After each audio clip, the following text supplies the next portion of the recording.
was getting the stretchers for a while, and that was definitely lovely to have those.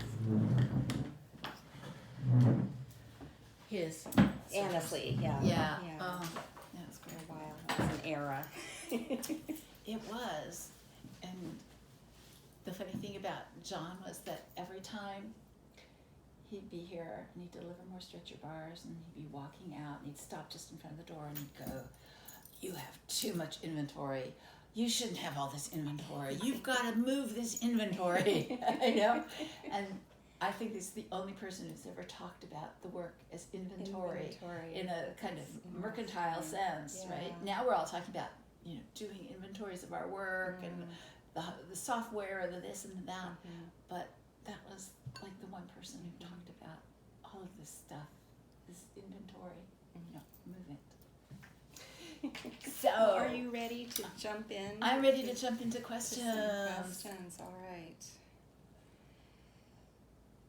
And my pen, I don't know if this is going to work, but you have your other... We have this going. All right. And it should be recording. It should be recording. Mm-hmm. And I think this will work. I don't know what happens, but I have a few questions, and we'll see how many of them you feel like fielding. Oh, I'm happy to answer any questions. I'm going to move over here. Okay. All right. And And a couple of these were ones that I had sent you in the email, and there's nothing terribly daunting or profound, I don't think, but who knows? We'll see. I could be wrong. I'm up for an unknown conversation on an unknown path. I'm always curious about where something can lead us. Well, as I said in my email, I was just blown away by that beautiful video that you had on your website, the interviews, the 4-part interview of your time travels, and so congratulations. Thank you. That was just wonderful. That was actually done by an anthropologist, which I thought was really interesting because it's from 2008, I believe. Yeah, I saw it was something really that said interesting. it was 15 years ago. My Maybe, computer told me yeah. that, so that would be 2008, right? Yeah. And what I found really interesting about it, because she let me see it afterwards, was that she did ask questions to which I had very emotional responses. And at one point I was tearing up, and I asked her to edit that out. And she said to me, "Jan," she said, "I can edit that out, but I really think it should stay because of the value that it will have at some point later, and that the significance and the reality of what you're talking about is really precious." Yeah, it was a very powerful video. Really good. So the first little question I had was about your time as a child, which sounded so challenging for a little girl to be uprooted and move to this foreign land. You said at one point that you went to your mother with museums, and the only way that she could go is if she took the kids with her. So kids, plural, made me wonder if you had any siblings. I have an older brother. I have an older brother. And when we first arrived there, my mother wasn't able to work. She didn't have a work permit. So she enrolled in an art history class at the university. And so they were field trips to Florence. She wasn't going to not go to Florence, so she took me and my brother along. Mm-hmm. How much older is your brother? At that time it seemed like quite a bit older. Uh-huh. He's 7 years older than I am. So he was a 15-year-old high school student. So he probably didn't want to hang out with you that much. He didn't stay in Innsbruck that long, so the next year he went away to a boarding school in Germany, in Garmisch, and the year after that he went to a boarding school in Munich, and then he was ready for UCLA, so he came back to the States while we were all living there. I see. And you, of course, mentioned that you did not know the language. Did you pick up German during your 4 years there? You mean like when they set me down in the classroom in school? Yeah, you learn pretty quickly. All in German. It's all in German. Yeah. I think what you learn right away is that you are different, and that's a big lesson. Because when you're young, you don't think you're different. You're exploring the world, and there are things about the world that are different to you. But suddenly to be in a totally foreign environment where you are the foreigner, that's really quite a lesson for a child. Really. You had this kind of horrific story about the teacher, the evil teacher, who took your drawing of the winter festival and crumpled it up, and it sounded like she threw it at you. She didn't like my drawing. She hated my drawing. But she was also the music teacher. And my one sorrow in life is that I can't sing. I can't sing at all, you know. And she would take, there was always a box of little pieces of chalk by the chalkboard, and she would take like a handful of chalk and throw it at me in music class. Yeah. And that, you know, and finally it was just a matter of mouthing along so I didn't disturb everyone. But what registered to me as a child was that I knew that this drawing, this watercolor that I'd done, was really good. And, you know, just like you know what's good or bad when you're looking in a museum, you know that. So what I was able to understand at a very early age was prejudice, and the idea that she had this idea of me from these other classes, from the other class, from music, and it carried over and tainted how she was handling and responding to me in this environment, in the art environment, where in fact, you know, I might have been this student in music, but here in art, I was this student. And so I started to understand really early on, I mean, I was 9 years old, that people's judgments can be prejudiced, and that we can't always seek external validation. There were a lot of lessons to draw from that.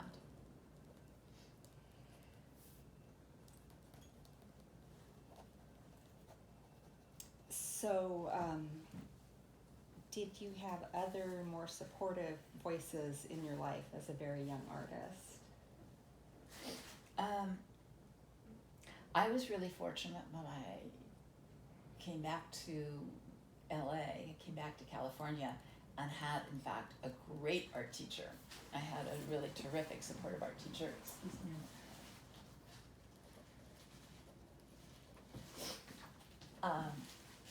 And she was the kind of teacher that we all dream of, because there were 4 girls who loved doing art, and she did 2 things. She allowed us to have our lunches in the little prep room that was between the 2 art rooms. So they had a little room that had a sink and counters and all the paints and all, and we could hang out there. And she also formed an art club, which hadn't existed and didn't exist after we graduated.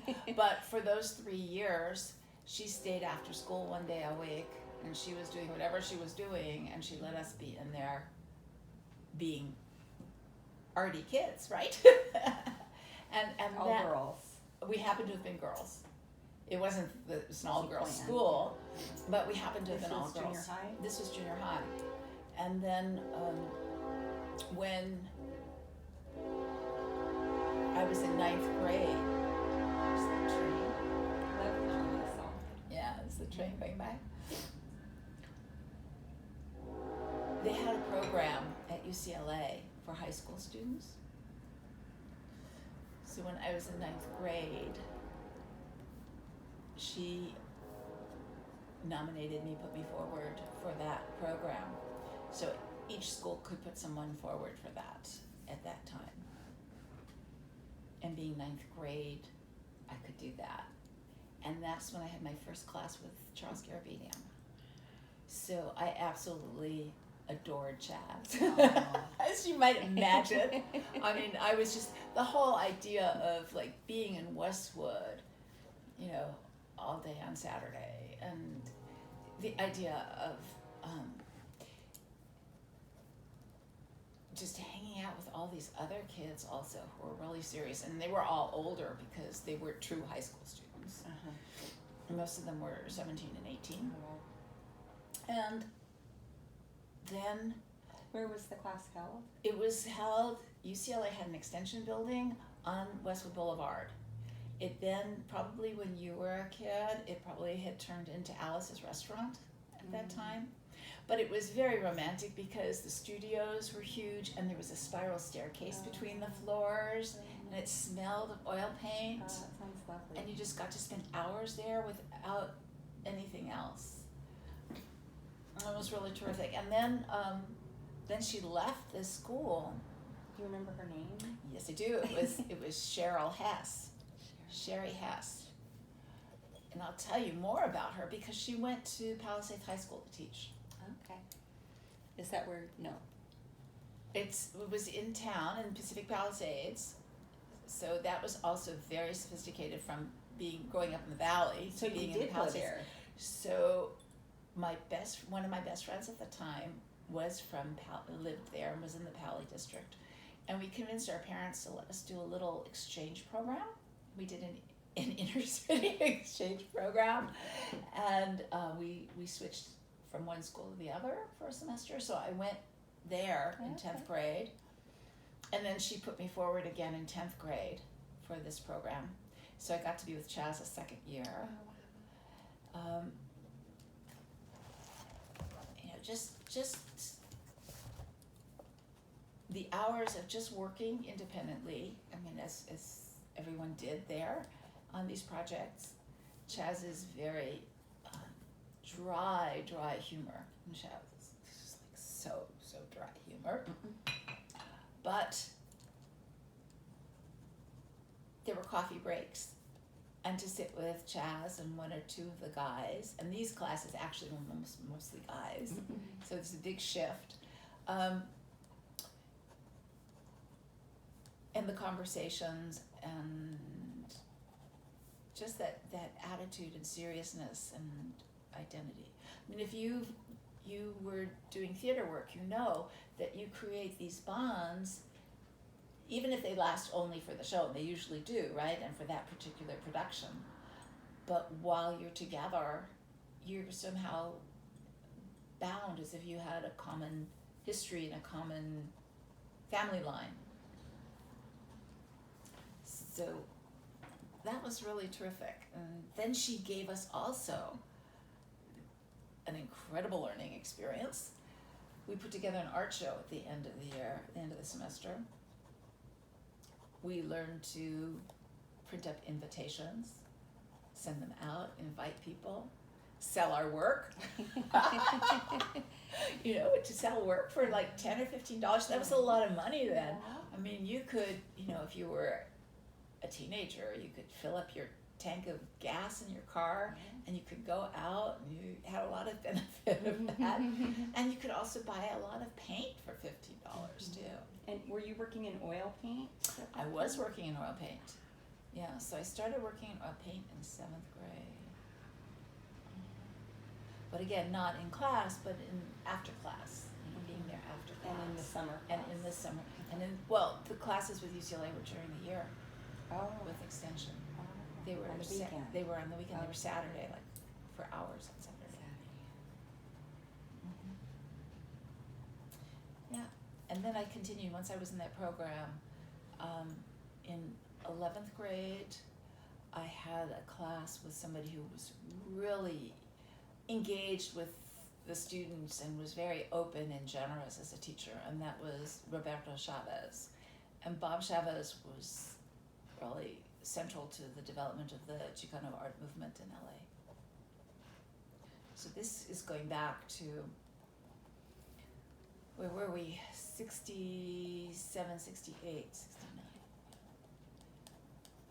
And then, when did you start at UCLA? So I graduated early. I found out that I'd already been accepted into I that. graduated early. Did you? And did you? I mean, it was the same thing. You find out that you can. You've been accepted, and you have enough units to graduate. That's a whole nother thing. You don't have to stay in that long if you've done your units, and you can just get out. I had a friend, and she was like my best friend for a long time. And anyhow, she decided she couldn't stand living at home anymore. She was gonna graduate early, and I kind of thought, oh, that seems like a great idea. I'll do that too.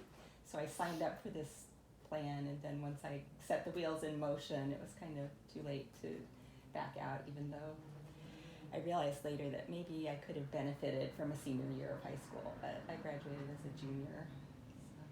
Yeah. Is that what you did? I graduated. A semester? I'd sold 3 paintings. Oh, wow.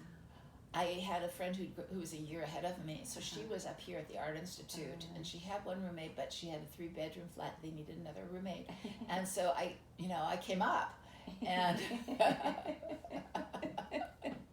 You were what, 16? I was 17. And I had a great time. I mean, I just walked the city.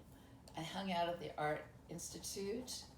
I drew all the time. The museum, it was the days when the museum was absolutely empty. If you saw someone else there, it was another artist. There was no one in the museum during the day. In the old War Memorial Building, I loved being there. Yeah. I just loved San Francisco. Yeah. So you took kind of a gap year. I filled with, sort of, and then I went back to UCLA. I mean, I went into UCLA, accepted. and I went to UCLA for 1 quarter.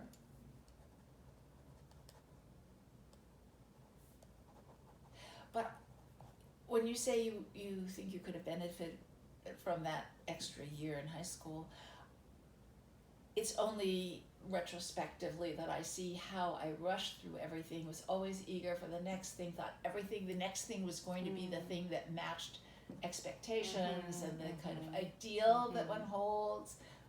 It's like when you're 8, you want to be 9. When you're 9, you want to be 10. Then you want to be a teenager. Then you want to have your license. And you want to be in college. And it was that same thing. It's like I got out of UCLA early. I got out of the Royal College of Art early. And it's just like, what was I running to and for? But you don't know that when you're a kid. that age. So did you spend 4 years at UCLA? No, I left instead of graduating in June, I left in December, a little bit early. Did you get your degree? Oh yeah, I got my degree. Uh-huh. I got my degree, Right, and I graduated high school. I got my high school diploma. I got my bachelor's degree, but I had already applied for the Royal College of Art. So I packed up and I left for London.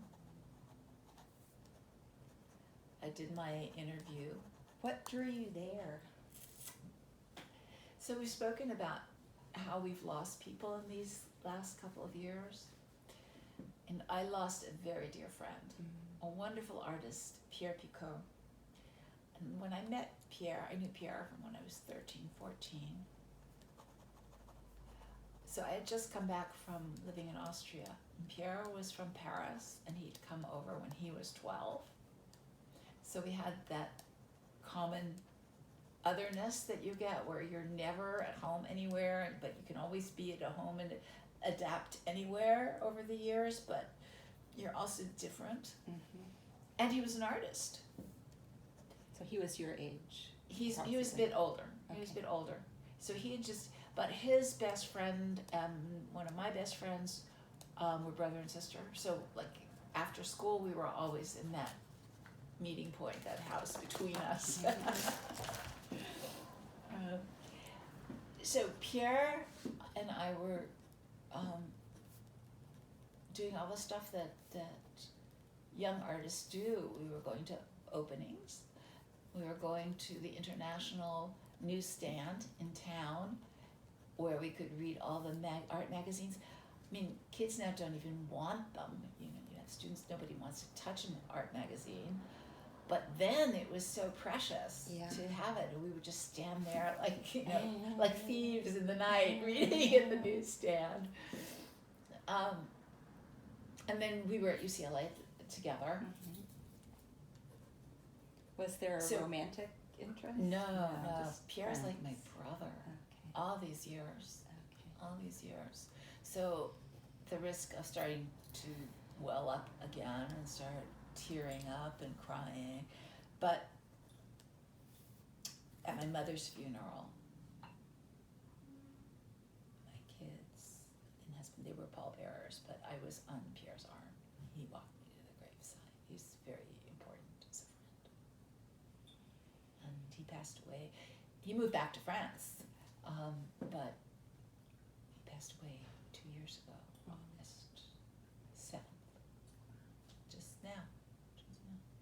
So, to answer the original question, he came to campus one day and he had this book, and it's called A Private View. It was all those British painters. It was Francis Bacon.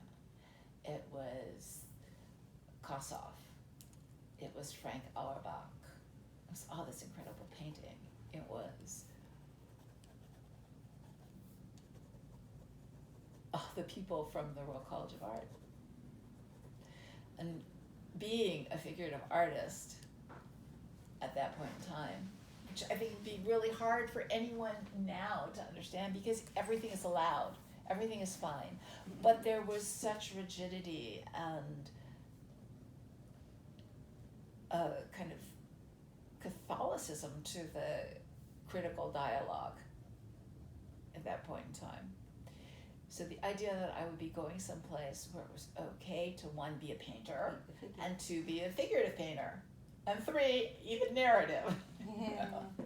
So that, that book, when Pierre brought it to me, and I sat with them and thought, well, this is where I'm going to find my home. I thought, this is where I'm going to find a place where I belong. Not expecting to, when I got there, everyone said, well, you should have been here 10 years ago with Hockney and Kitai. And now everybody's got like taped hard edge abstract paintings that they're all doing. Oh. It was, it's generational, and you never know where and how things are going to shift in one institution or another. Mhm. But that's how I got to the Royal College of Art. Okay. You mentioned, it sounded like you had a generally amazing experience there, although the prevalent sexism certainly colored your experience. Was this more pronounced than what you'd experienced at UCLA? Absolutely. There were a lot of things at UCLA that were very obvious. The undergraduate student population in the art department was about 90% female, 10% male, and then in graduate school in painting, it was like 10% female, 90% male. So it was this kind of shift, and certainly you could see that, but I could just be me and not feel that I was constantly hitting against any social consequences, whereas when I was in London,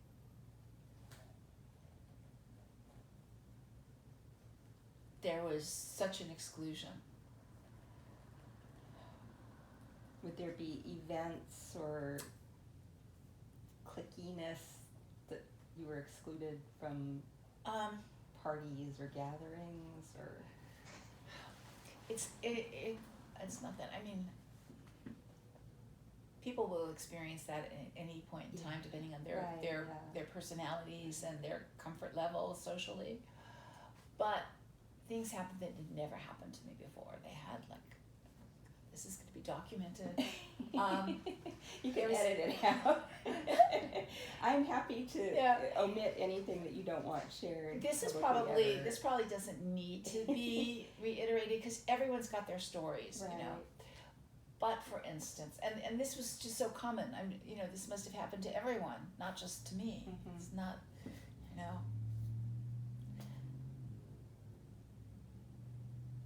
as an average person having average experiences, to come to an evening for the new students and have a professor come up and walk up to you and say, "So who's fucking you?"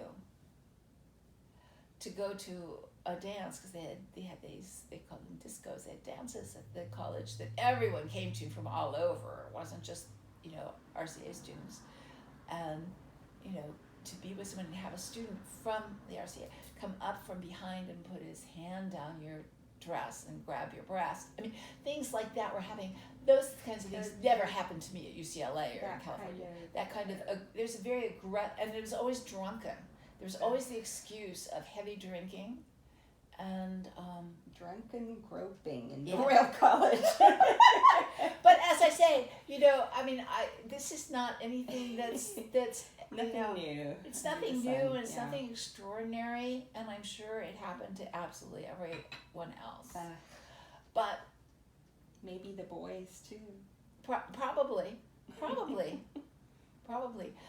But I was in the studio working, and two of the tutors came in. They weren't my tutors, but they were jovial, old school. They taught the RA at the Royal Academy. Also, they were there forever and they came in, and they, it's joking, and it's like, well, we have to have a few girls here to make the boys happy, keep the boys happy. Oh, God. So yes, there was Yuck. just it was institutional, and people think when it's institutionalized like that it's okay. Nobody sees it as being in any way wrong. Yeah. Whether it's sexism or racism. Had changed more now that would be like out of the realm of possibility, but it seems like things have not changed very much. In any field where you have a closed door, things can happen that are not appropriate, that are inappropriate. Mm-hmm. And when it comes to more veiled things, like in the academic world, to uncover prejudices and attitudes is much more difficult. You can find patterns over time of who's getting research grants and whose work is being cited and who's all of those things.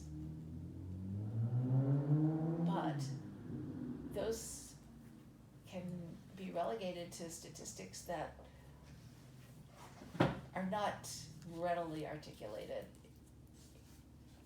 in terms of the implication of what those statistics represent. These weren't the things you thought we'd be talking about. Okay? That was a surprise. That was a surprise answer. You describe yourself as a young, early feminist. I was wondering, were you involved in any women's groups, like consciousness-raising groups, and in what other ways did your feminism express itself? So when I returned to LA from London,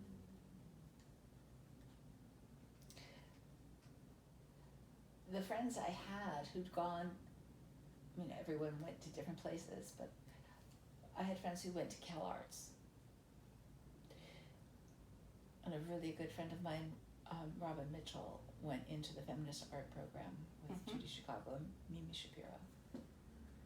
And I had visited there, and I had visited while they were actually working on Woman House, so she was like working on her room and all, and afterwards. What was her name? Robin Mitchell, Mitchell.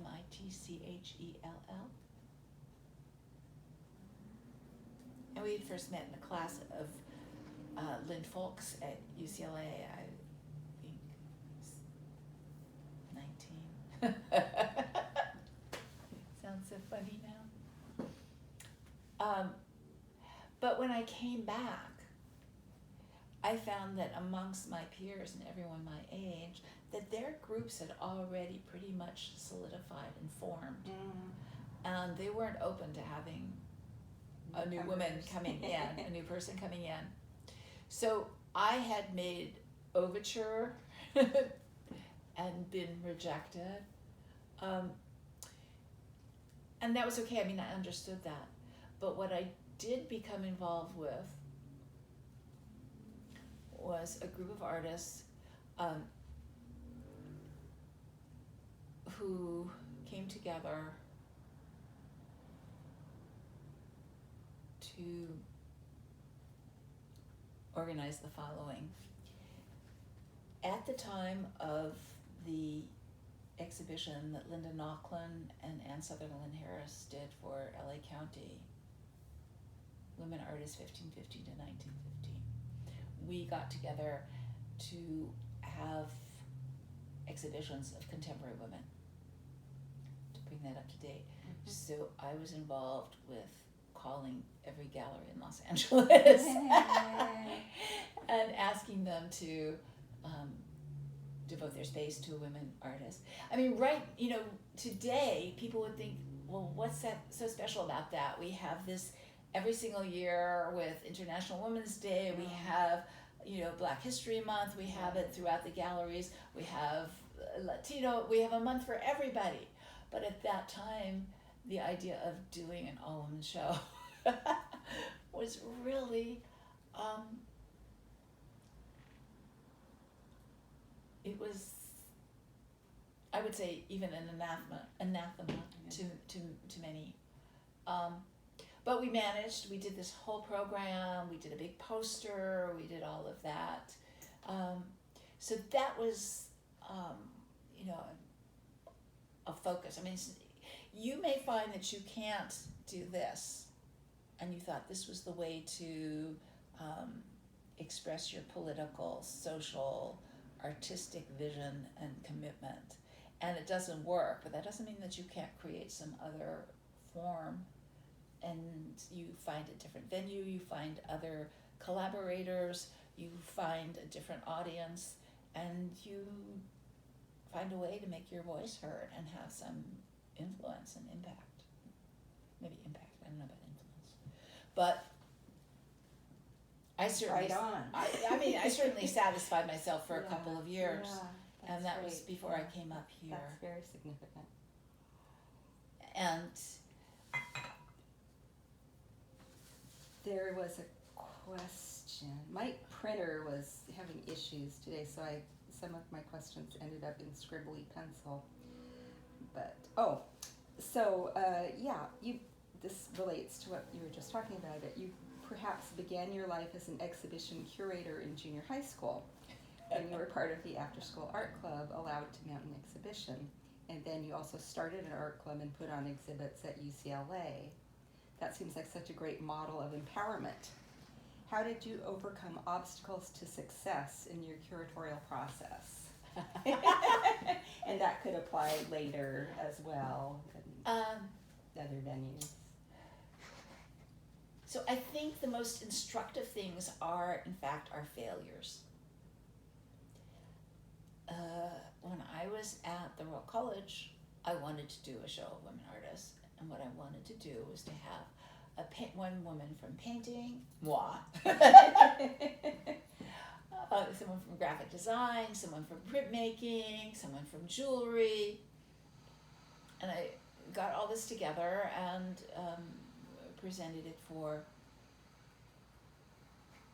the gallery there at the Royal College. And lo and behold, another painter approached another woman who happened to be my flatmate, who was in graphic design, and made some comment like, oh, of course, this is all just, Jan, because she's your friend, and she's this, and she's doing that. And my flatmate became very anxious, and so the painter was changed. So I learned a lot about the fact that you just pick up your toys, they don't want you in the sandbox, and you go someplace else, maybe you're not going to play in that nice sandbox, but you can, you can start digging a mud hole somewhere, and before you know it, people are going to want to come and splash around in the mud with you. It doesn't matter. So in that sense, that was one thing that didn't work out for me. So it's Other, you do other things. like as a 19, or I guess when you came back from the Royal College, you were a little older. You were maybe 22 or something. When I came back from the Royal College, when I had my master's degree, I was 24. Oh, you're 20. I was 24, yeah. But still, that's pretty young to be calling all the galleries in LA and telling them that they need to be showing women artists for this event. So that seems like you had a very strong sense of self. Well, I met a great group of women, and I had been a member of the of LICA, LA, Los Angeles Institute of Contemporary Art, LICA, from when it started. And so we were our ad hoc committee for women in the arts, just ad hoc committee, that was what we called ourselves. Mm-hmm. And there were other women also in this group. So one of the women who was there, Victoria Kaufman, was an art historian that I got to know in this group.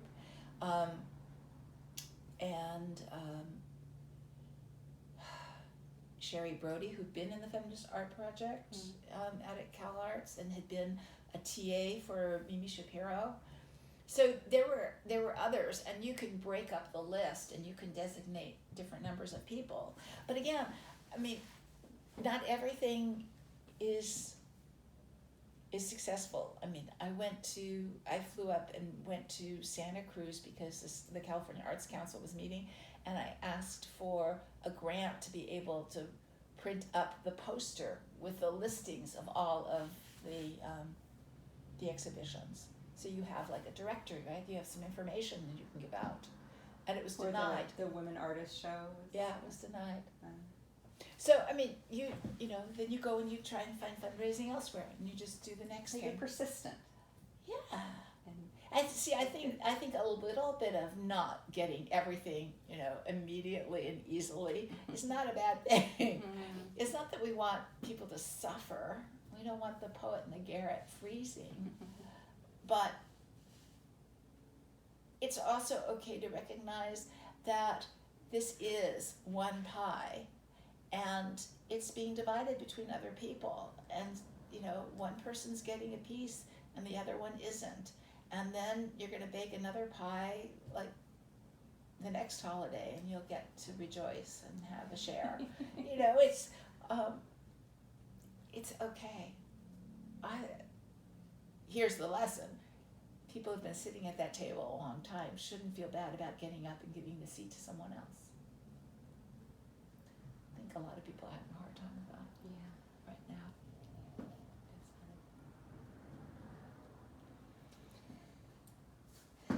Excuse me. Oh gosh, I have a lot of questions.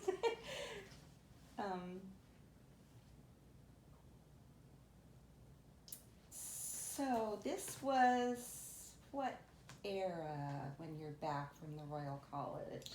I came back mid-70s, so in the late 70s I came up here. Mm-hmm. Well, I think we're going to jump forward to the 90s. Yeah, good idea. Which sounds like they were a pretty dark time for you in some ways, as reflected in your somber work. You had spoken about how your earlier work was lighter, both just emotionally lighter, mm-hmm. and more brightly colored. And was during the 90s, was that when the shift to the darker subject matter and palette happened? So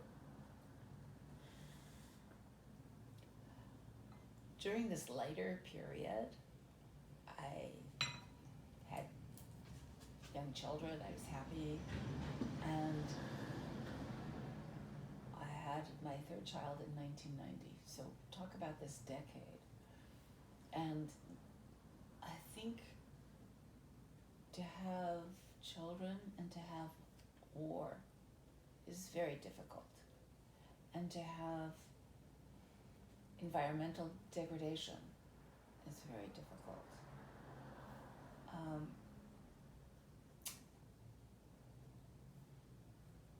The war in particular, and The Gulf War. the Gulf War. So one of the ways in which I was turning to this, and I had already started working with layered images, with trying to deal with underlying inner experiences, how memories come up and affect how people are experiencing something, that what is at the surface is not necessarily, usually is not what someone is actually, they're in the same room with you and the same thing seems to be happening, and you would think that they're understanding it the same way, experiencing it the same way, that has the same meaning for them. But in fact, all of that association, whether it's childhood or memory or their expectations, all of that inner stuff is really coloring and creating a different experience for them. So I had already been working with these layered images, and I found that it would be a useful tool for juxtaposing the contemporary with the historical, the myth with the mundane of daily life and existence, the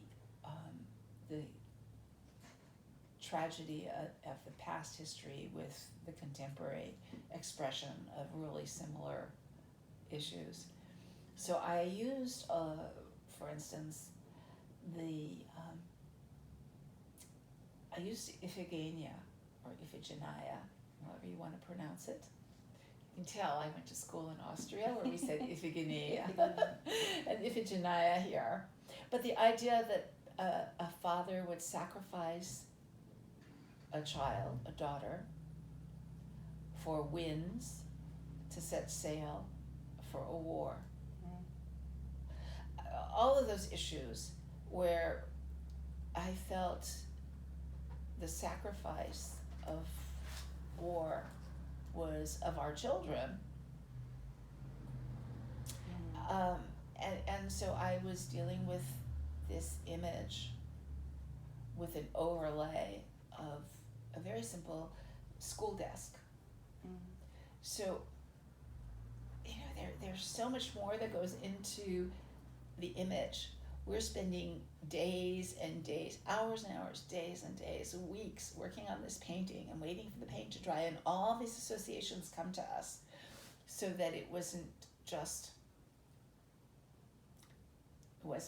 the funding of schools. It was the raising children and then offering them up as sacrifice and as symbolically cannon fodder. That even those children who survive are altered and changed. There's no way that war does not change, alter, destroy the person who's trained to kill. So it was a really dark period for me. It was very difficult. You have a child, you have a new child. I had other children, but You had two children? I already had two, and this was my third. Yes, this was my third. So the baby. In 1990. Yeah, in 1990. So you have all of this going on with the fact that the war that people could think was happening over there, that's another disconnect for me. So I'm having a hard time now with the war in Ukraine. Very hard time. Yeah. It's really difficult. It's generally a difficult time. It is. It's just amazing that we're all just kind of like going, I guess after the pandemic it was just like, well, we didn't die yet, so we might as well just make the best of it or something. I don't know. Well, I'm operating on a different plane or something, I think. There was definitely a shift, and we're in the new post-pandemic world, I think. I had thought, this is so naive, I had thought that the experience of the pandemic, for those who would survive, would be life-altering. I thought they would... Compassion. The appreciation of food and growing the food and the earth and the soil and the environment and all the little creatures. Why are people driving more, driving recklessly, aggressive? Why are people aggressive with each other? Short, no patience. It's a total it's incomprehensible to me. The political shenanigans that are going on. But an experience like that should have been... It should have brought us together. Yes, yeah, it should have brought us together. And it did for a little while, for about 2 seconds, until there was all the conflict within the pandemic of, oh, it's their fault, and so they're the other, and have to be against them. The way we politicized this in this country, not in other countries. Yeah. And then just against, the Civil War that seems to be going on over so many issues, that being one of them. We should have talked more about the 80s, it sounds like. Tell me a little bit about the light work that you were doing when you were having this happy time with the young children. Well, I think the work kind of bounces back between the very personal and the more outward looking, looking at the things that are going on in the world. So I was just,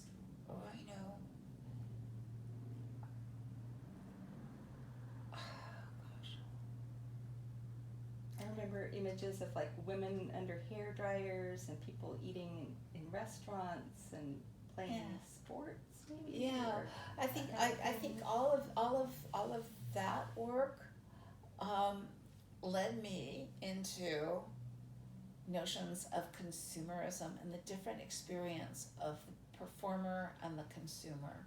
So I was working a lot with triptychs and using that structure both in a traditional narrative through time, right? Like this happens and then this happens and then this happens, a before, a during, and then an after, to the performer, the performance, and the consumer. So I was working very much with the structure of the panels that way. Mm-hmm. And using, so my palette also became more reductive. It became more and more reductive over time. And I went from having a full range of chroma to having colors that became symbolic.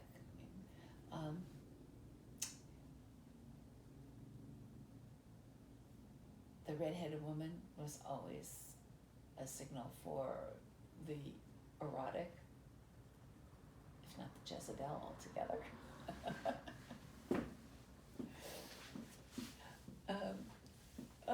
And that shifts too, because later on, in more recent work where I'm dealing with the environment and ecology, it's fire, it's the red skies of wildfire.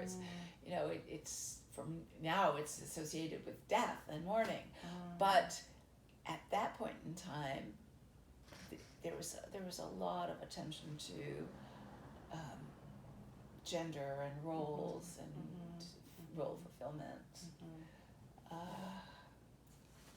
So, issues of competitiveness within society was really paramount in the work too, and that looking at sports, even, that everything was not only competitive, but it became a way of talking about power and power struggles, about subjugation and domination, all of those things. You spoke of your parents' tiny tiny condo, Yeah. and a carnival came every year and set up in front of it. It still does. It's there in 2 weeks. I just left when I just left a couple of days ago, and one of my neighbors 2 doors down said to me, he goes, they're coming. It's in 2 weeks. Yeah. No, they do. They come and they start drilling into the blacktop down the street. They put up their chain link fence. Chain link, again. Chain link fence goes up. I've watched more of life through chain link. Chain link fence goes up. And they're working. These are like hard-working people. Yeah. They've got their own world. Right. And they've got their music blasting at 10 p.m., 11. They're just like, they're jackhammering and blasting music. And then they get out all their 3 little rides and their little things, and they're like hosing stuff down, and they're erecting, and they're getting ready, and they're going back and forth, and they've got this whole world on the other side of that chain link fence. So I think this traces back for sure to childhood, like the belonging and the not belonging, the acceptance and the not acceptance, and that when you're not accepted and you don't belong, people naturally, we're these social creatures. We create our own little societies, and we have our own worlds and relationships. So I love the fact that that all of this exists, and we're on the outside.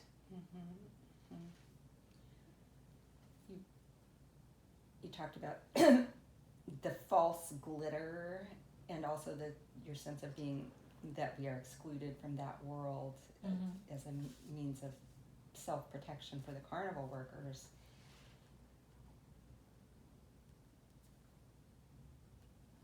And this, extends into other realms of your work.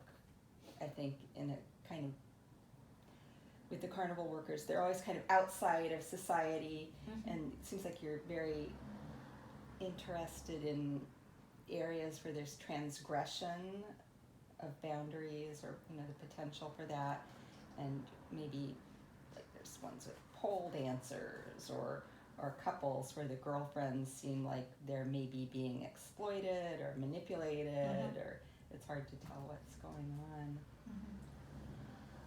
And interestingly, this also seems like it circles back fully to your early experience with the carnival in Austria.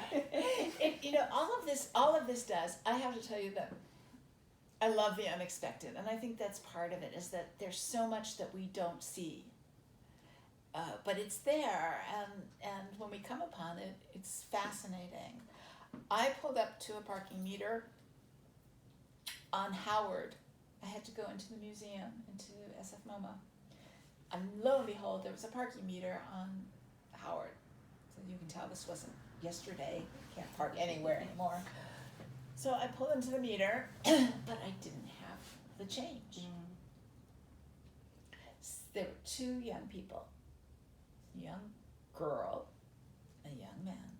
She was definitely a girl. She was probably legal. She was probably 18.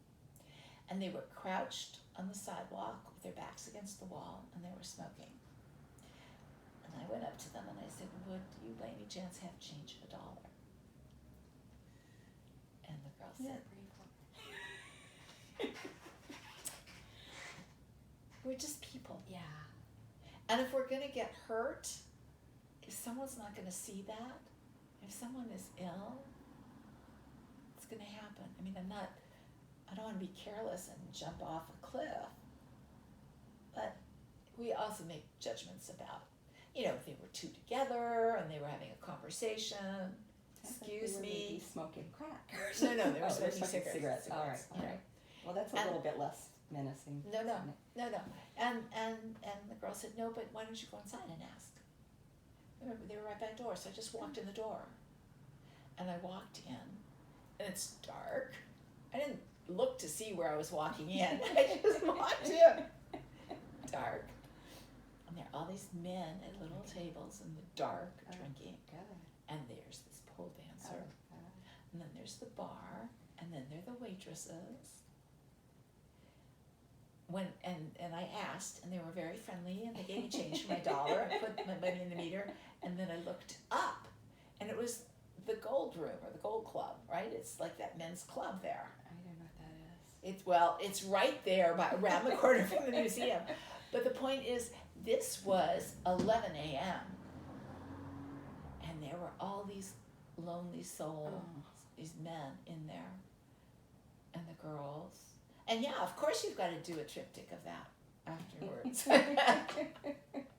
And of course you have to think about it, and it ties in with, you know, what we think it's okay to expect of someone. Mm-hmm. It's okay for them to perform for us to consume their youth, their sexuality, their beauty, their what is real, what's performed, the exchange of money, the commerce involved, what kinds of relationships. Do these men have families and jobs outside? There were men in suits there. I believe that. What do they think at work about these men who are not there? Who are there, not at work? Right. So there are all these things to reflect on. And they're all interconnected because this is all part of our society. These are just different consequences.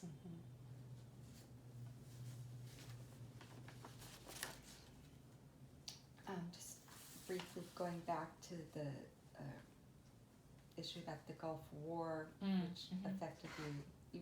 You didn't have friends or know people that went. It was just more of over the whole experience of war, the general atmosphere of war that affected you. So I would drive the 101 down to Port Hueneme, and you go through by Camp Roberts, and there were just convoys and those camouflage coverings, and they were filled with men, and the railroad track there was filled with cars being loaded and flatbeds. The activity on the road, it was, you'd count them. 1, 2, 3 vehicles, 4, 5, 6, 7, 8, 9, 10. It was, that's where you saw war. We might not, everyone else might be just going on and on. The airports, I was in and out of airports all the time. That's where you saw all of them in uniform. And then, And- go ahead. No, I was going to say, I do have a friend who was very concerned about his son who was a helicopter pilot. But I directly did not have, friend's son that I've met, that's one, I was not involved with someone. I didn't have a spouse, I didn't have a child, I didn't have, no. You did have your parents who passed during the same era. Yeah. And you also lost your family home, right? Indeed. So my father passed. 3 weeks later, the Northwich earthquake happened, and their home was destroyed, destroyed. My very dear friend from high school, who I had moved to live with her family and go to Pally High, she passed away. She died of AIDS. There was AIDS then. There was a lot to deal with, right? A lot going on. So she died of AIDS then, just weeks after my father. And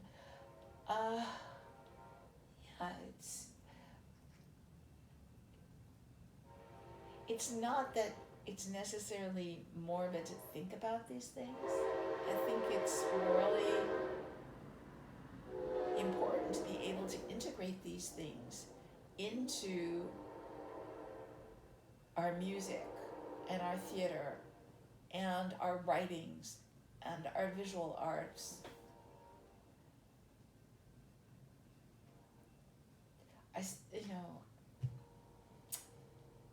I'm going to sound like that young girl and saying I still believe, like when I was 15 and marching against the war in Vietnam in the Spring Mobilization, I I thought that at some point in time there would be world peace. That's what we always like wished for and asked for and thought about, and it was in our minds. And now at the end of my life, I haven't seen it in my life, but we have to think that at some point our species will come to some recognition of having to live differently on this planet. This planet that's, I think the planet so may have ill. the last laugh Yeah, there. right. It's going to be these worms that are thawing out of the permafrost. Yeah, I have a son who's turning 30 next month, or I guess this month now, and he has a very, very dismal view of the future of mankind. He just thinks we're on the way out, and it's hard to argue with him. It's just like things are not going well for the human species. No, he's not wrong. I mean, they see this with fertility rates. They understand that this is happening in the environment, and you lose your pollinators, and you lose your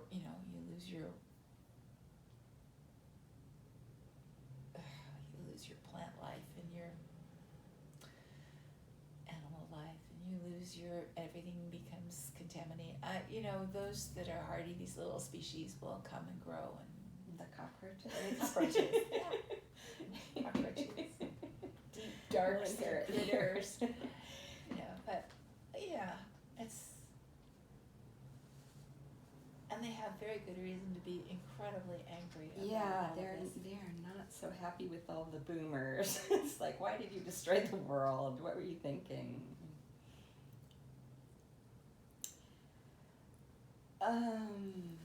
When did you move to the Bay Area? In bits and pieces. Part of me still hasn't moved, Barbara.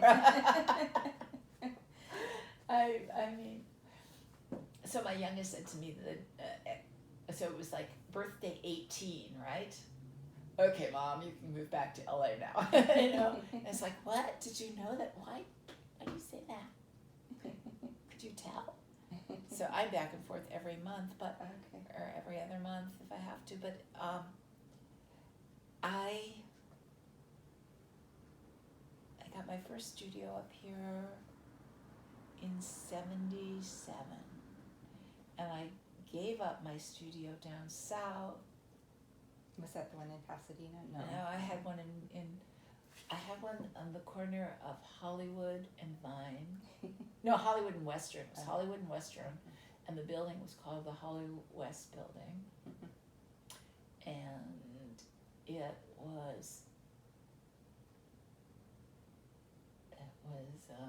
the kind of building where on a Sunday you could get trapped in the elevator for hours and ringing the bell and nobody would come. Oh, wow. And you could jump up and down, you were between floors and you couldn't do anything. That sounds like the voice of experience almost. It was, it happened. Man. It happened. And of course it was pre-cell phone. I mean, nobody, the things that had an effect that would not have the same effect today are, just, it's a long, long list, and that's one of them. But that was an adventure. And when did I give that up? I gave that up, maybe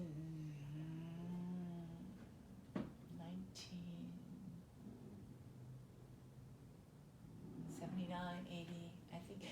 I tried being a commuter and having a commuter marriage relationship, but then Commuting from LA to the Bay Area. back and forth all the time. But I tried to keep my life there, but then when you have children, then I had a baby. Your husband was in LA. No, he was here. He was here. But when I had children, I guess with pregnancy, all that, it's kind of. So all of the 80s. The 80s were 3 pregnancies and 3 babies. And you were back and forth during that. That was a hard time to do the back and forth. Maybe 5 or 6 times a year. So you were more But I here didn't have or a more studio. there? I was more here. Oh, okay. Because the kids were here. Everybody was here. Everybody was here. Everybody's here. But then, they got bigger. And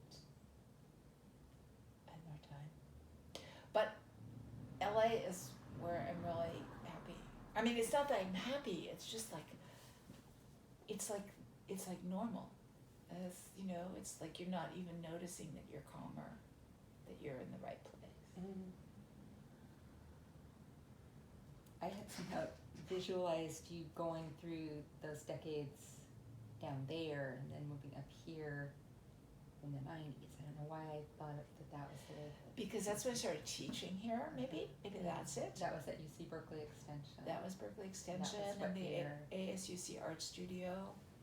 I started teaching for the ASUC Art Studio in 95. And about 2 or 3 months later for Extension.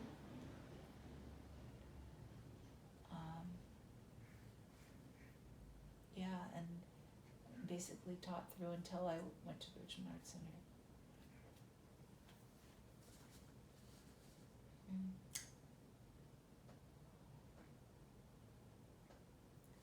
That was such a fabulous run at the Art Center. That was just a fun. really wonderful era.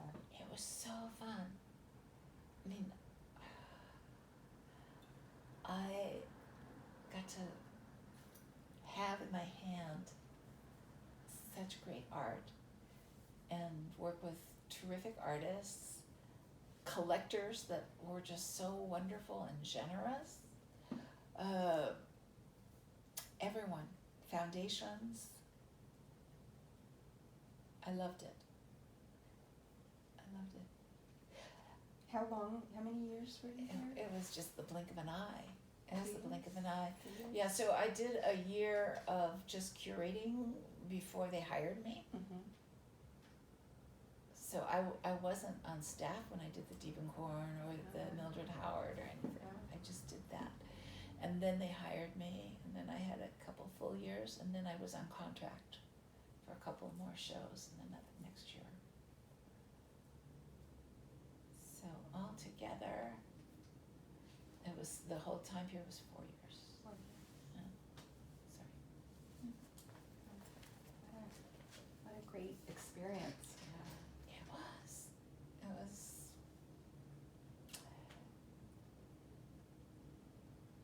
So I loved teaching. My favorite thing was taking students to the museums. And there I could do it in my own. You had your own museum. Have my own little museum, my own version of the museum. Which is, what I'd like is being able to be with a work, not just the average 28 seconds that you walk by it, but to be there, to have a cup of coffee, to sit with it, to talk, to look back and forth at it. And it shifts and changes. The more you look at something, and on different days,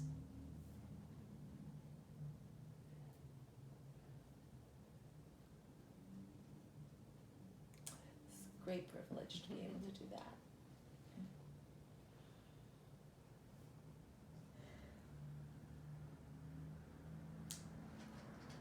Another thing I wanted to touch base about was your involvement with the breakfast group. And I remember when I was in grad school in the 80s at UC Berkeley, that Chris Brown and Elmer Bischoff had a breakfast group that met at Fat Apples. Yeah, that was the same group. And when did you become involved with that group? It was kind of a boys' club. Was a boys' club. There were no women back then. Absolutely boys' club. So, Elmer Bischoff, Sid Gordon, and Earl Oran, those three started. In '66, Diebenkorn went to LA. So Diebenkorn and Bischoff, they'd been drawing in each other's studios and drinking and spending time back and forth every week for years. And then the origin story goes that when Diebenkorn left, Elmer was kind of like this, according to Joe Sasky, and yeah, that's where I got my origin stories from Joe. And he and Earl and Sid started meeting once a week. And actually, in the beginning, they met for lunch, but it was like in the middle of the day. So they met in the mornings instead for breakfast. And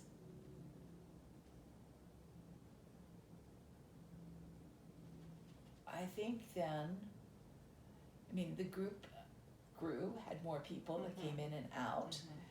They went, for a while, they were at a Chinese restaurant over by where the BART station is, like the cross street there. I can't remember the name of that, the funky place. Yeah, downtown. And that was very short-lived. And then when I joined them, they were at the West Side Bakery Cafe. And you had to be brought in by someone, and you sat down and you had your conversations, and if you liked it, you kept coming, and if they liked you, they didn't shut you out, and then you kept coming, and you kept coming, and you kept coming, and somewhere after a year or 2 years, you were part of the group. That's kind of how it happened. But were there other women when you joined the group? So when I joined the group, there was Beth Hurd, who has been living in Hawaii, so she's not part. So once you're part of the group, you're like always part of the group, but she isn't with us anymore. Nancy Gann came, and I don't know whether Nancy came after me or was there before me. I don't remember. But there weren't women. And then, so Terry St. John was probably the longest seated member of this group, and Joe Slesky, and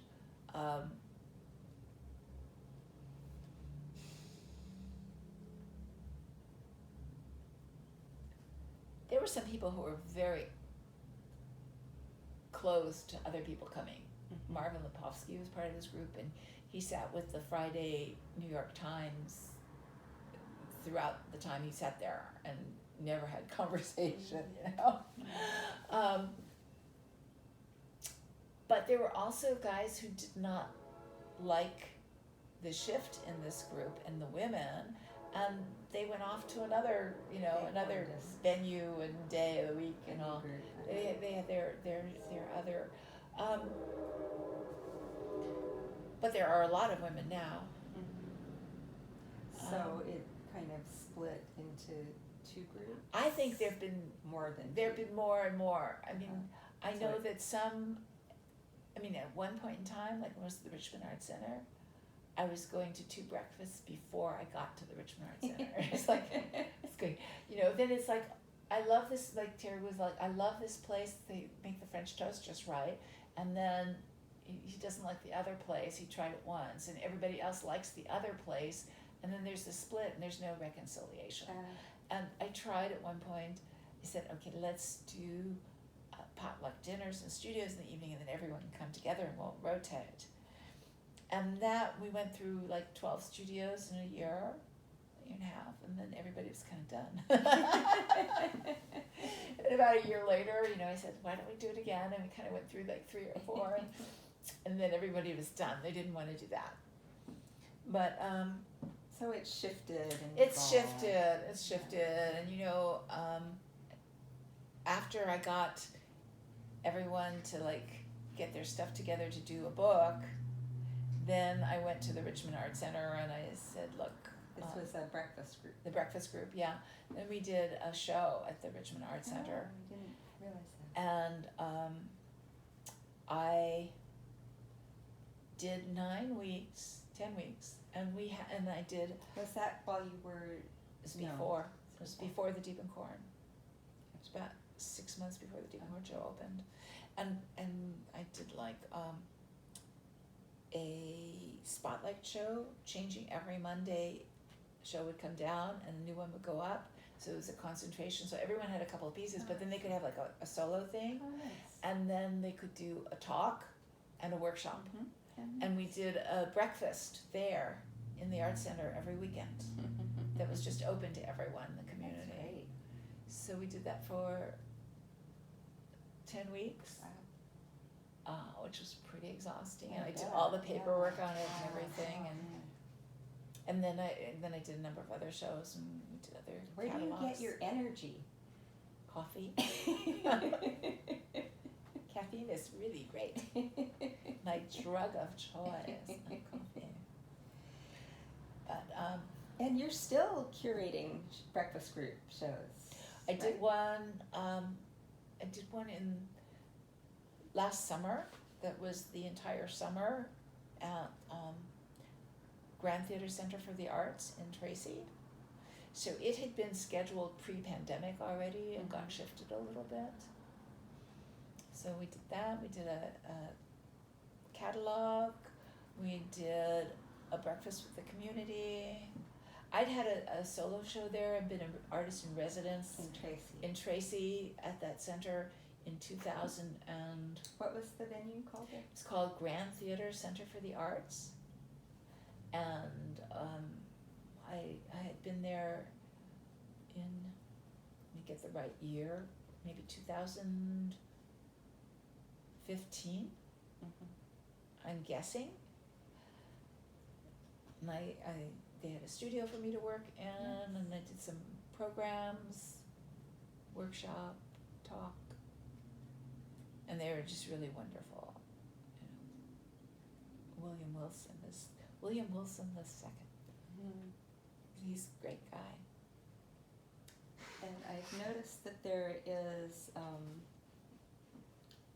a bit of overlap between the breakfast group and the Bay Area Women Artists Legacy Project, and was wondering if that was how you got involved with the Women Artists Project.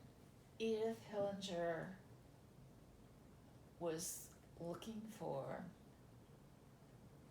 well, as many artists our age, she's a bit older, was looking for a relationship and a repository for work.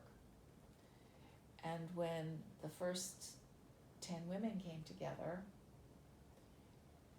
there was the idea that we would come together as a group and try and find a relationship with an institution that would want to support a collection of work of these artists. And we were looking at also having, shared storage. We were looking at all these different models. What kind of institution were Well, you we were thinking about? UC Berkeley was the first one that Berkeley, was being talked about, and that didn't go anywhere. These really big things, but so our first the email for the first meeting for the 10, the meeting for the 10 went out December 2014, and we met the first week of January. We started off the year just right, January 2015, and came to the decision of things like just basics. How many women?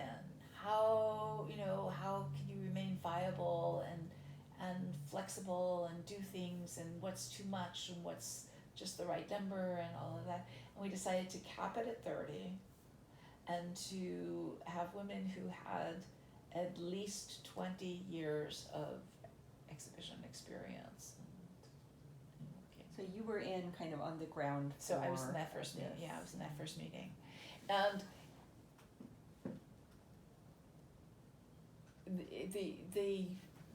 it was not something that came out of the breakfast group, and it was not related to the breakfast group at all. It was just coincidental. It was just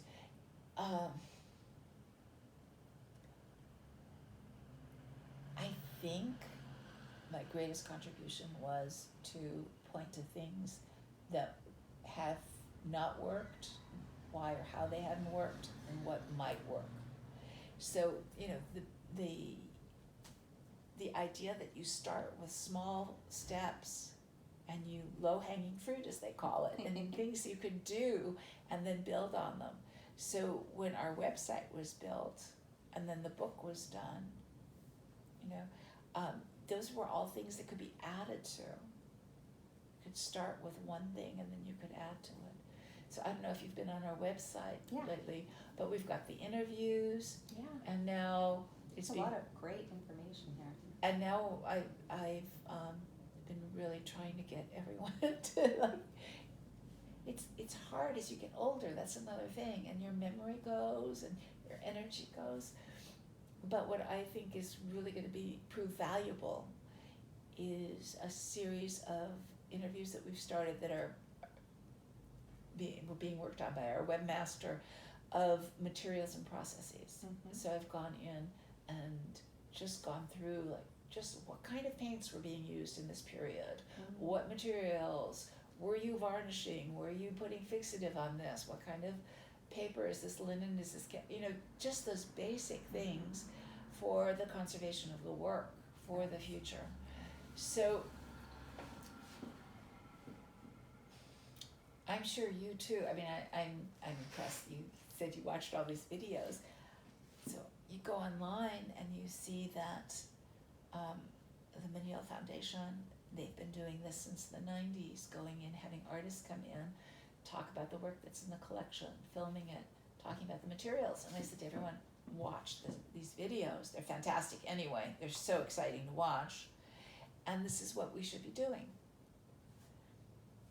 So, I think whatever we do is worth putting up because it can help direct somebody and inform for other artists working in the same period, for other artists working along the same lines with media that might be the same, and then you can see how they were used. So I see it as a great resource and a directory into further research for the future. I know that there's a program sponsored by the Joan Mitchell Foundation called Creating a Living Legacy that Mildred Howard has been involved with. I was wondering if your group modeled any of the work on that project, and if there's been any interaction with that organization. Thank you for asking that. Because I did contribute. I did contribute to their new handbook. Oh, nice. So the Call project was fantastic, and when I learned about it a number of years ago,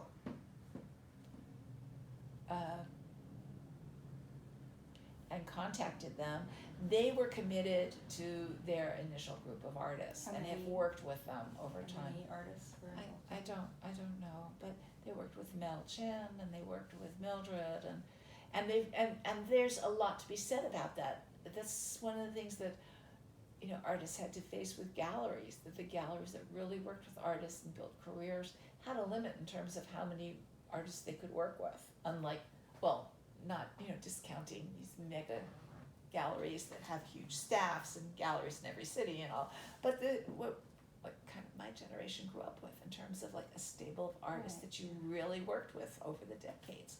And it pretty much was, that's how they were working with these artists in the Call endeavor. So I had done a couple of panels for the College Art Association annual conference I saw. on legacy. Well, I don't know if it was your panel. I saw one where Mildred Howard spoke about creating a catalog raisonné and/or about this Living Legacy project. Was that something? Well, she did an artist interview with them. Was it with there are all these different overlapping It was at CAA that I saw her speak about it in LA. I'm pretty sure. Well, I've done 4 panels for them so far.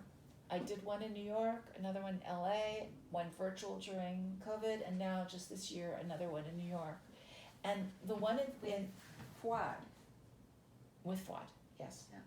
So I haven't seen that yet, but there's a video available now, isn't there? Maybe. All right, never mind about that. Talk to me later. Yeah, I'll talk about that. But in the LA panel, I had Squeak, and I had Squeak in New York, but I had in LA. I know I had Daisy, Elizabeth Murray's daughter, Daisy Murray Holman. I don't think She's amazing and has worked with her mother's estate. I see. and Daisy's wonderful. Is she an artist? No, she's not. She had been, I met her first because she worked for the Diebenkorn Foundation and did research for the Catalogue Raisonné. Oh. So she was there. Research. So it sounds like the Mitchell Foundation provides like limited resources to people outside of this core group of artists that they selected to work with. Right. They put together this handbook to share their methods, their best practices for what they suggest, and also for estate planning, for people with these. So they've got 2 handbooks, and they have them online, so they're free. Now you can download or actually buy the printed new version. They just revised it this year for a small amount of money, but just to read through it, it's all available. And the panel I did in 2018, maybe 5 years ago, in New York, I had Siobhan Nichols on my panel, and she had been running that program, Artist Services, for the foundation. So that was my first contact with Siobhan, who's a great artist. I love her. And she has just left them. She left them in February. And I had her on my panel as an artist this time in New York. And that is why, how Siobhan knew me to ask me to do a case study for the revised handbook. But there are many intersecting circles of really dedicated supporters of artists. And one of the most under-recognized, I think, but now is VOCA, Voices of Contemporary Art. Where is that located? They're in New York. What they set out to do was to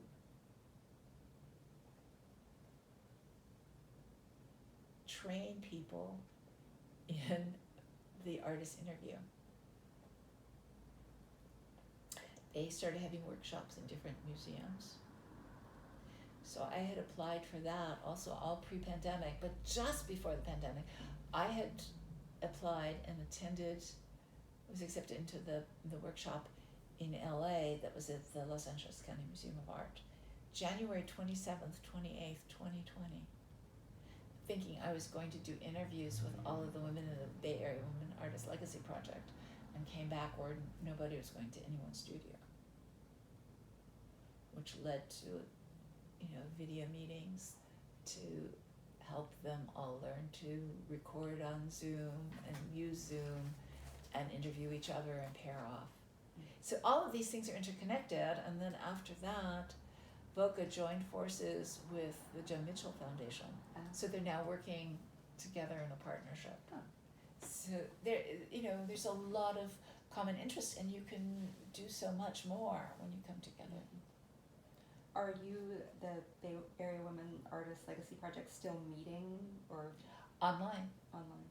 We've been meeting online. So we've had, how often do you meet?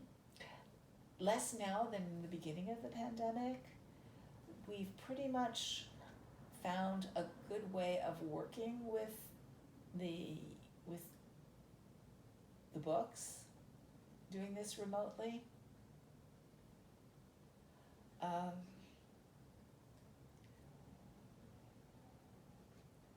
What's the format of your meetings? I send everyone an email with an agenda. And essentially they're very repetitive, Are there? This statement is 450 words. Label your images, please. Send them on this date. We were to have sent it on this date. We were to have sent your check. We will pick them up. They're done. Yeah.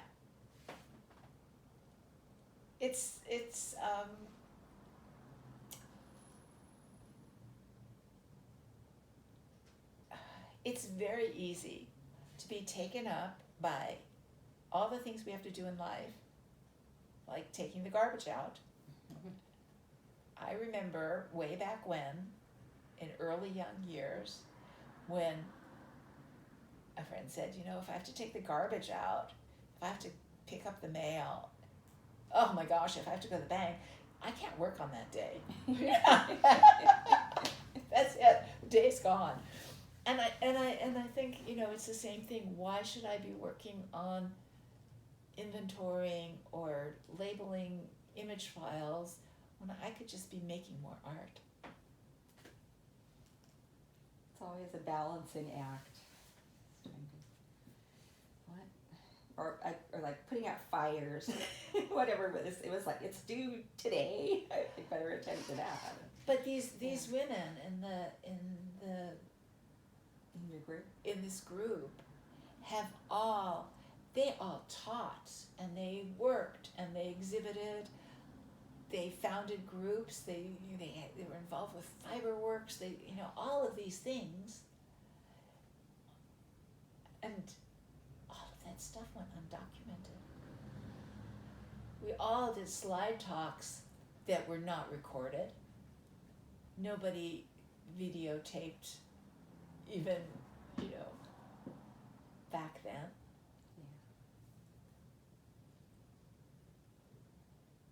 Yeah. Artwork went out, and things weren't always photographed. Installation shots aren't available. Object lists aren't available.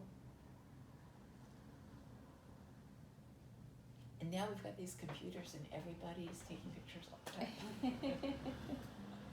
Yeah, it'll be interesting to see how long, I mean, I know people have great faith in the internet and they feel like, oh, well, it's, you know, it's like permanent, it's, you know, but it seems like very, like it can just disappear, and it does.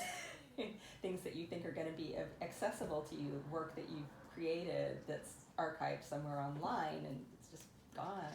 It's gone. The reviews that you didn't print out because Right. you thought they'd be there. Exactly. Or all those statements and writings you did yourself in files that can't be opened up anymore on a computer. Yeah. CWK. I have all my early statements and writings.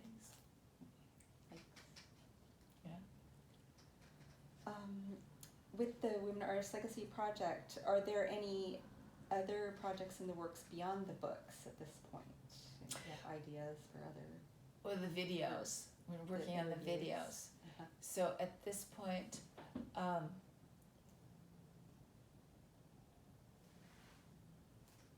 so we're adding. I mean, they're already on our YouTube channel. I mean, that was easy for me to do, and the webmaster has it. Has all these links, but certain things come up about the website that need a little bit of changing. So we're actually, while I was down south, it was kind of hard. I had to go into Oxnard and book a study room in the library to be able to get reception and have Zoom calls to work with others. But so we're working on some changes with the website, and we have a reference page. And I had gone through it already to see links that don't work anymore, things that we cite, you know, organizations change. Mm-hmm. So that's cleaned up, but it's going to be expanded in terms of providing more information. But basically, I think when I went to CAA for the pandemic,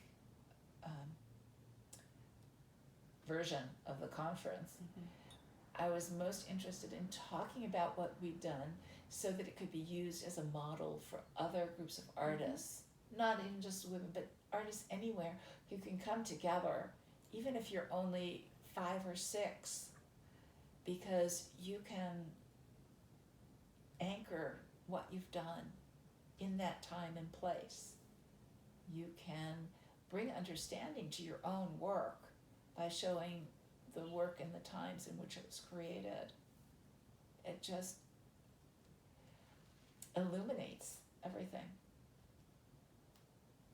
So that as a model, I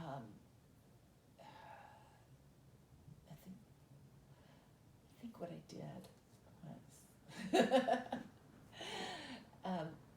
they recorded, CAA did, that session because it was on Zoom.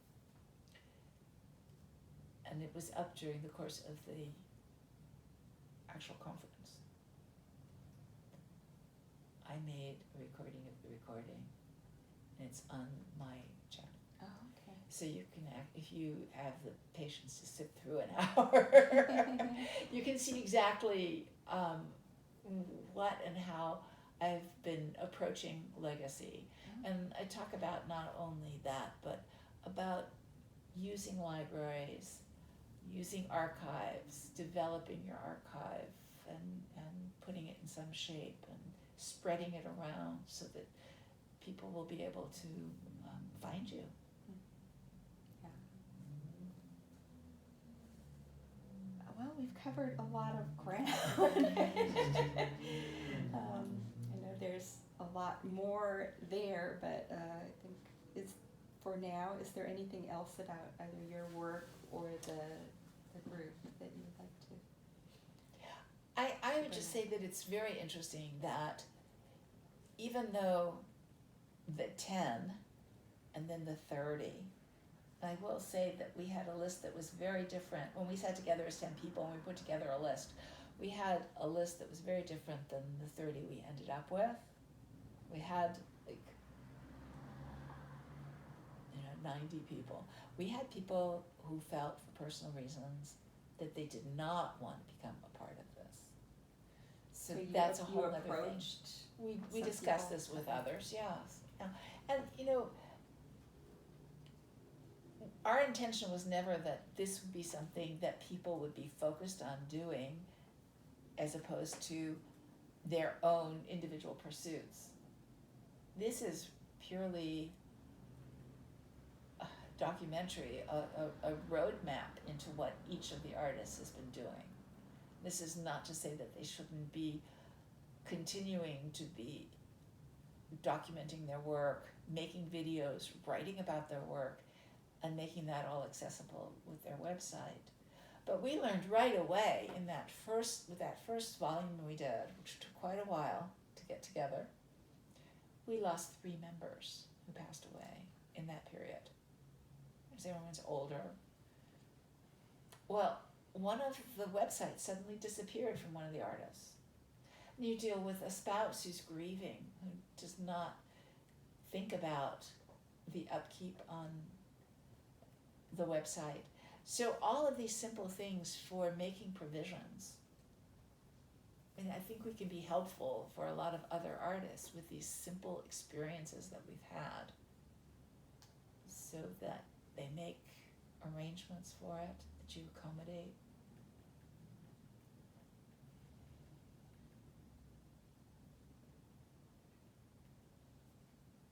We're up against this, like how much can we do once one of the artists from this group has passed away, and we don't have their material and their input. I mean, they're still there on the website. It's still going to lead to their website, but with all due respect, it's up to the estate, family, friends, if they don't have family surviving them, to maintain that. Otherwise, what good is that link?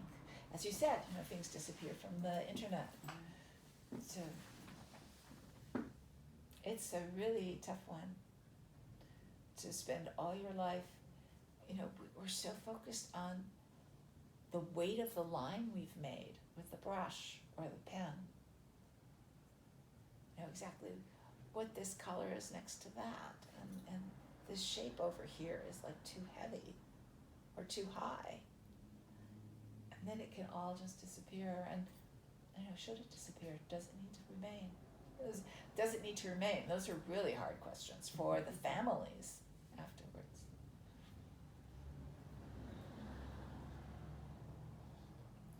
Well, I hope we can continue this conversation. Yes. There are many things we have not touched on, but unless you have anything more to add, I will I think that's great. say thank you, Jan. Well, I say thank you, Barbara. What else? We're in August already. August 2023. Yeah, it's crazy. Unbelievable. Okay, I'm going to turn that off. Thank you. And I want a magic pen too. Well, I'm encouraged that it seems to be working again. I got another one because the first one I had, it still worked, except there's a little indicator on the pen that shows like if it's on and how long it's been running and